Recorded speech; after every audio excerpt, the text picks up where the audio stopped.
السلام عليكم ورحمة الله وبركاته. بسم الله والصلاة والسلام على رسول الله. اللهم علمنا ما ينفعنا وانفعنا بما علمتنا وزدنا علما يا عليم الحكيم. اللهم إنا نعوذ بك من علم لا ينفع ومن قلب لا يخشع ومن نفس لا تشبع ومن دعوة لا يستجاب لها، والحمد لله حمدا كثيرا طيبا مبارك فيه. حين كعد مقشان وحنود أي راب waqtiyada uu roobka da'ayna waxay ka mid tahay mararka ducada la aqbalo ay samada furan tahay. Anigoo ka faa'iideysanaya fursaddan waxaan u duceynayaa guud ahaan muslimiinta, gaar ahaan walaalaha channelka ku xiran. Walaalaha murugoonaya Ilaahay waxaan uga baryaynaa in uu faraj u furo, farxad ku irsaaqo, dhibaatada ka faydo. walaalaha awlaad la'aanta ah Ilaahay waxaan uga baryaynaa bi'izzati wa jalaali inuu jirkooda ka soo jaro awlaad caafimaad qabta oo baariyaal ah. inta shaqo la'aan iyo fakhri iyo waxyari ay hayso Ilaahay waxaan u weydiinaynaa inuu u furo albaabada qaninimada, ka xiro albaabada fakhriga, ku irsaaqa shaqooyin iyo hanti barakeysan. kuwa sharci la'aanta ah Alla waxaan uga baryaynaa inuu u qasbo cid kasto ay wax uga baahan yihiin ku irsaaqo sharci iyo shaqo xalaal ah. inta nimco haysato inuu Ilaahay nimcadooda u siyaadiyo, awlaad baariyo uga dhigo, risqiga u waasiciyo. inta kala maqan ee danta iyo daruufta ay kala fogeysay Ilaahay waxaan uga baryaynaa inuu nabad iskugu keeno. dhammaan inta muraad leh inuu Ilaahay muraadkooda u sahlo, inta murugaysan Rabbi farxad ku irsaaqo. اللهم إنا نسألك بكل اسم هو لك سميت به نفسك وأنزلته في كتابك وعلمته أحد من خلقك واستأثرت به في علم الغيب عندك بحوله وقوته أن تيسر أمور المسلمين. اللهم أنت الحي القيوم، سبحانك أنت الواحد القهار. اللهم أنت قلت وقولك الحق وادعوني أستجب لكم. اللهم أعز الإسلام والمسلمين وأذل الشرك والمشركين. اللهم تقبل دعاء إنك أنت السميع العليم. اللهم تقبل دعاء إنك أنت السميع الدعاء. وصلى الله وسلم على سيدنا محمد وعلى آله وصحبه أجمعين.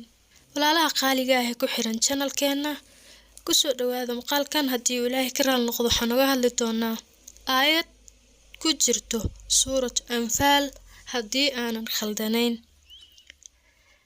aayadan Ilaahay wuxuu noo sheegayaa waxyaabaha nagu dhaco qaarkood in ay yihiin wax aan mutaysanay.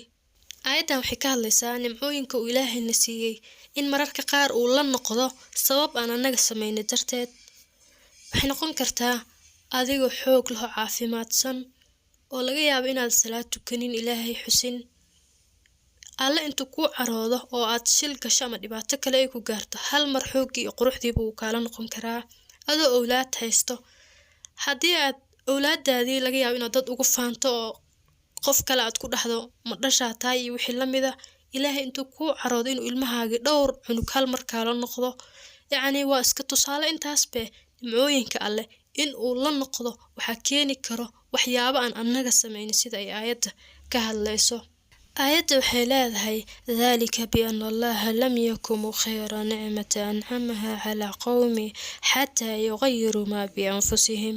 nimcooyinka uu Ilaahay addoommadiisa siiyey kalama noqdo ilaa waxaa jiro isbedelo ayaga ay sameeyeen.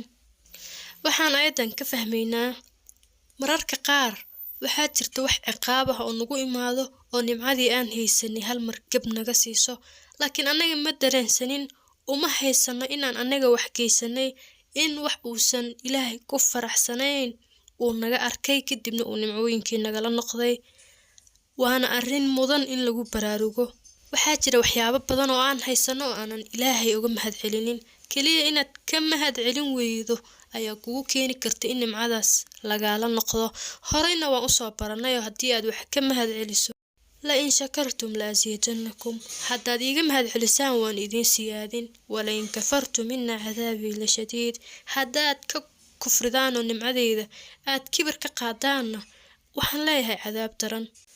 waxaa kale oo keeni karta inuu Ilaahay nimcada kaala noqdo in aad ku takrifal samayso, in aad u adeegsato waxyaabo uusan Alle raalli ka ahayn, dadka inaad ku dhibto, inaad ugu faanto, in wax adiga aad haysato aad iska dhigto mid asaga keensaday oo dadkaas kalena aad ku caydo qadar uu Ilaahay u keenay.